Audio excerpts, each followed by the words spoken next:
We are looking at some selections this morning from the book of Numbers. There are 5 books that make up what we call the books of Moses, known to Jews as the Torah and to the rest of the world by the Greek word Pentateuch.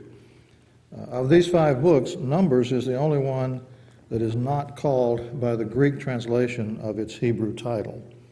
In Hebrew, this book is called In the Desert, and of course, that's where it all takes place. It consists of 3 main parts. Chapters 1 through 12 show the Israelites at Mount Sinai, and then moving down to what's called the Paran, a stretch of desert on the east bank of the Red Sea. Chapters 13 to 22 describe various events while the Israelites are in this desert of Paran, including sending out the spies, which we're going to be looking at today. The section ends with the movement of the Israelites to the territory of Moab, sort of to the south of modern-day Israel. The parts are not evenly divided. The first part covers 19 days. The second part covers 48 years. And the third part covers about 5 months. We always think about the Israelites being in the desert for 40 years, but that punishment is imposed in today's passage after a few years have already passed. So because of their unwillingness to invade Canaan, the Israelites are told that everyone above the age of 20 will have to die before they enter the promised land. By the time we add everything up, the people who are 20 and under will spend more like 45 or 50 years in the desert instead of the 40 that we think of. While this is called one of the books of Moses, most scholars doubt that it could have been written by Moses in its present form.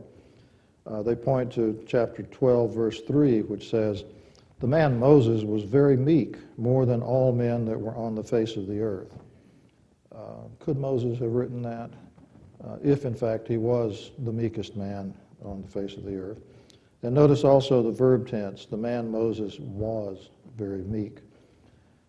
33:2 says, Moses wrote down their starting places stage by stage by command of the Lord, and these are the stages according to their starting places. The book seems to be a compilation of material from various sources and of various dates. How much of it could actually be traced back to Moses is anyone's guess, I suppose. The book does have value, though.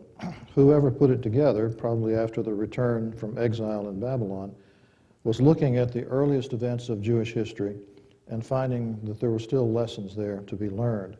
As one scholar says, the ancient story itself was now for the first time seen more clearly, more profoundly. So let's read the passage that we have in our bulletin. The Lord said to Moses, "Send some men to explore the land of Canaan, which I am giving to the Israelites.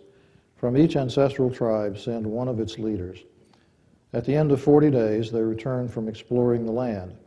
They came back to Moses and Aaron and the whole Israelite community at Kadesh in the desert of Paran. There they reported to them and to the whole assembly and showed them the fruit of the land. They gave Moses this account: "We went into the land to which you sent us, and it does flow with milk and honey. Here is its fruit.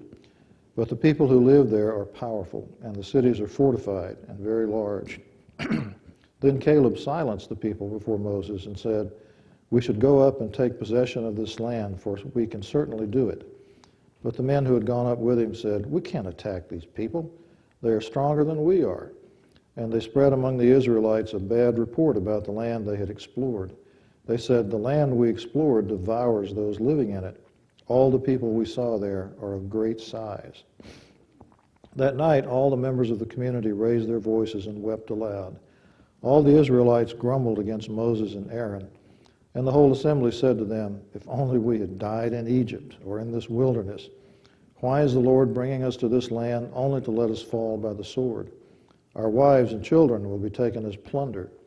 Wouldn't it be better for us to go back to Egypt?" And they said to each other, "We should choose a leader and go back to Egypt." Then Moses and Aaron fell face down in front of the whole Israelite assembly gathered there. Joshua son of Nun and Caleb son of Jephunneh, who were among those who had explored the land, tore their clothes and said to the entire Israelite assembly, "The land we passed through and explored is exceedingly good. If the Lord is pleased with us, he will lead us into that land, a land flowing with milk and honey, and will give it to us. The Lord said to Moses and Aaron, how long will this wicked community grumble against me? I have heard the complaints of those grumbling Israelites. So tell them, as surely as I live, declares the Lord, I will do to you the very thing I heard you say. In this wilderness your bodies will fall, every one of you 20 years old or more, who was counted in the census and who has grumbled against me. Not one of you will enter the land I swore with uplifted hand to make your home, except Caleb, son of Jephunneh, and Joshua, son of Nun. As for your children that you said would be taken as plunder, I will bring them in to enjoy the land you have rejected. But as for you, your bodies will fall in this wilderness. Your children will be shepherds here for 40 years, suffering for your unfaithfulness, until the last of your bodies lies in the wilderness.